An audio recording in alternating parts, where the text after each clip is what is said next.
క్యాసెట్లని, cinema డివిడీలని 200, 300, 400, 500 ఇంకో కొంచెం క్లారిటీగా వినాలంటే అది దాదాపుగా 1200, 1500 బ్లూ రే. భగవద్గీత పుస్తకం జస్ట్ 10 రూపాయలు. ఎంతమంది హిందువుల ఒళ్ళో, ఎంతమంది హిందువుల గుళ్ళో, ఎంతమంది హిందువుల ఇళ్లలో ఉందో మనం ఆలోచించుకోవాల్సిన స్థితి. ఒక జీవితకాలంలో భగవద్గీత శ్లోకం మనం చదువుతున్నామా, మన బిడ్డలకు నేర్పిస్తున్నామా? నేర్పిస్తే ఏమొస్తుంది?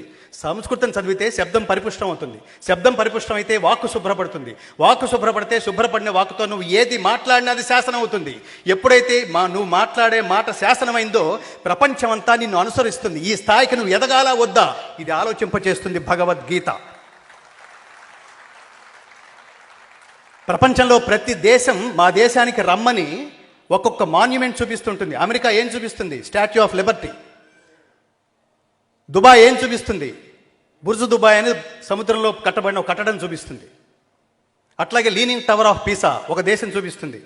ఈఫిల్ టవర్ ఇంకో దేశం చూపిస్తుంది. భారతదేశం ఏం చూపిస్తోందంటే తాజ్మహల్ అనే సమాధిని చూపిస్తోంది. అత్యంత దురదృష్టకరమైన విషయం. మాకు ఇది కనిపిస్తోంది, మీకేం కనిపిస్తోందో చెప్పమని నారాయణ రెడ్డి గారిని అడిగారు. భారతదేశం అంటే సమాధా అని అడిగితే ఆయన అదనలేదు. నా దేశం భగవద్గీత, నా దేశం అగ్ని పునీత సీత, నా దేశం కరుణాంతరంగా, నా దేశం సంస్కార గంగా. ఇది భారతదేశం.